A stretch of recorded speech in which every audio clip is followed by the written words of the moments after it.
Formula ఈ car రేసును నిర్వహించిన green కో సంస్థ నుంచి బీఆర్ఎస్ పార్టీకి కోట్ల రూపాయల లబ్ధి చేకూరిందని తెలంగాణ ప్రభుత్వం ఆరోపించిన సంగతి తెలిసిందే. ఎన్నికల బాండ్ల ద్వారా 41 కోట్లను బీఆర్ఎస్ పార్టీకి చెల్లించినట్టు తెలిపింది.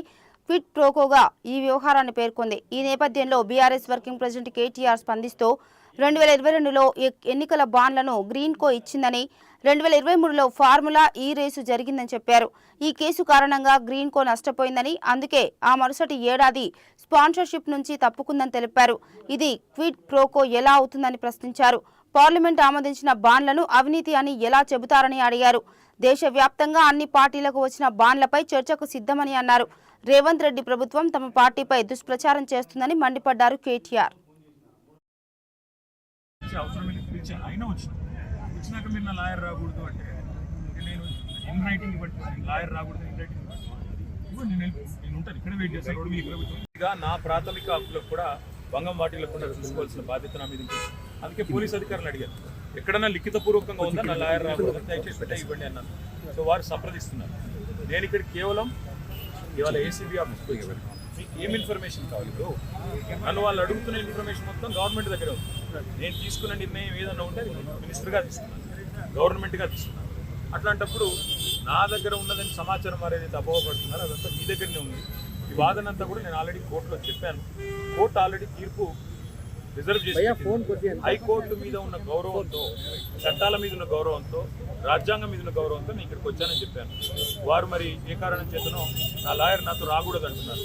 మరి ఒక పౌరుడిగా నాకు నా లాయర్ను వెంటబెట్టుకుని విచారణలో భాగస్వామి చేసే అధికారం నాకు ఉందని నేను అనుకుంటున్నాను. లేదు అని వారు అంటున్నారు. భారత రాజ్యాంగం నడుస్తుందని నేను అనుకుంటున్నా. కాదు రేవంత్ రెడ్డి రాజ్యాంగం మాత్రమే ఇక్కడ నడుస్తుంది తెలంగాణలో వాళ్ళు అంటున్నారు. చూడాలి మరి వాళ్ళు ఏం చెప్తారు. మీరు ముందుగా ఇన్ఫార్మ్ చేశారా అడ్వకేట్స్? బ్రదర్, వాళ్ళు హైకోర్టు తీర్పు రిజర్వ్ చేసిన తర్వాత హైకోర్టులో చాలా గంటల వాదనలు వాళ్ళు వినిపించారు ఏసీబీ తరఫున. ఇవాళ కొత్తగా మళ్ళీ ఇప్పుడు శోధించేది సాధించేది లేదు. చెప్పాల్సింది కూడా చెప్పకుండా ఇక్కడేదో హడావుడు చేసి నిన్న రైతు భరోసా ఎగ్గొట్టారు కాబట్టి రైతు భరోసా నుంచి తప్పించుకోవడానికి 2 రోజులు మీడియాలో డ్రామా నడపాలని రేవంత్ రెడ్డి గారు అనుకుంటున్నారు. దీనికి మేము బాధపడం. రేవంత్ రెడ్డి గారు ఏమనుకున్నా 15,000 ఇస్తానని చెప్పి 12,000 ఇచ్చిన విషయము ప్రజలకు గుర్తుంది. మీరు ఎన్ని డ్రామాలు చేసినా మాకు ఇంకో సమాచారం కూడా ఉంది. నేను ఇక్కడికి రాగానే కావాలని కేటీఆర్ ఇంటి మీద రైడ్స్ అని చెప్పి అక్కడ రైడ్లు చేయించాలని ఆలోచన చేస్తా ఉన్నాను. పర్వాలేదు, ఇవన్నీ డ్రామాలు మాకు తెలుసు. మీరు ఎన్ని డ్రామాలు చేసినా రాష్ట్ర ప్రజలకు నేను చేసే విజ్ఞప్తి ఒకటే, 420 హామీలు ఏవైతే రేవంత్ రెడ్డి ప్రభుత్వం ఇచ్చిందో అది అమలు చేసేదాకా కొట్లాడదాం. కేసులు ఎన్ని పెట్టినా, మీడియా మేనేజ్మెంట్ పాలిటిక్స్ ఎన్ని చేసినా భయపడాల్సిన అవసరం లేదు, బాధపడాల్సిన అవసరం లేదు. వాళ్ళు ఎన్ని రైడ్స్ చేసుకున్నా, ఎన్ని డ్రామాలు చేసినా, నా లాయర్లు ఉంటే వాళ్ళకి వచ్చిన ఇబ్బంది ఏంటంటే నాతో పాటు లాయర్లు ఉంటే నా రైట్స్ ప్రొటెక్ట్ చేయబడతాయి. ఇక్కడ మా పట్నం నరేందర్ రెడ్డి గారిని అరెస్ట్ చేసినప్పుడు ఆయన ఇవ్వని స్టేట్మెంట్ ఇచ్చినట్టుగా పోలీసులు తప్పుడు వార్తలు రాసి మీడియా క్లిక్ చేశారు. అట్లా కాకుండా నా రైట్స్ నేను ప్రొటెక్ట్ చేసుకోవాలి, లాయర్ ఉండాలని కోరుతున్నాను. వాళ్ళకి వచ్చిన ఇబ్బంది సార్. ఇప్పుడు ఈ స్థాయిలో ఆంక్షలు పెట్టారు, మీరు నేరుగా విచారణకు అటెండ్ అవుతున్నారు. వాళ్ళు చెప్పిన నేను ఆంక్షలు అడిగేది మా నరేందర్ రెడ్డి గారు ఇవ్వని స్టేట్మెంట్ ఇచ్చినట్టుగా తప్పుడు స్టేట్మెంట్లు రికార్డ్ చేసిందే పోలీసు వాళ్ళు. అందుకే నాకు వాళ్ళ మీద నమ్మకం లేదు కాబట్టి నా లాయర్లను తెచ్చుకున్నాను. ఇప్పుడు మా ఇంటి మీద రైడ్ చేయబోతున్నారు. రైడ్ చేసి కూడా నాకు తెలిసి ఏం చేయబోతున్నారు, రైడ్స్ చేసి అవసరమైతే కొన్ని ఇంప్లాంట్ చేసి కొన్ని లేనిపోని సృష్టించి అందులో ప్లాంట్ చేసి దాని మీద కేసు బనాయించాలని వీళ్ళ చిల్లర ప్రయత్నం.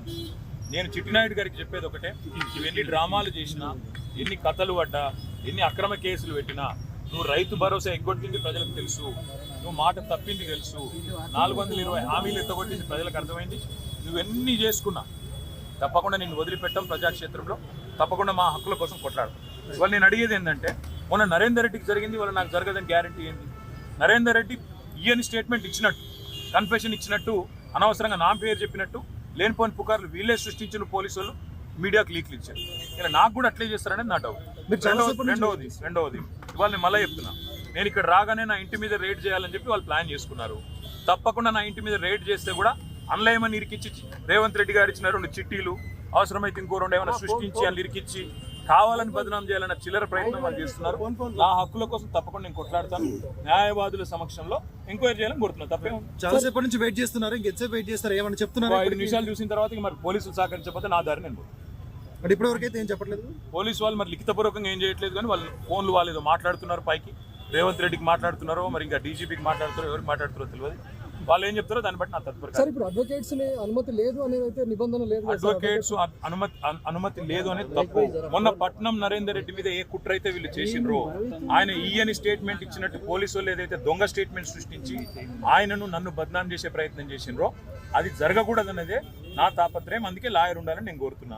లాయర్ ఉంటే వాళ్ళకి అభ్యంతరం ఏందో నాకు అర్థమైతే లేదు. ఏమైనా కానూను ఉందా చూపెట్టు, కాగితం చూపెట్టు అంటే కాగితం చూపెడతాను.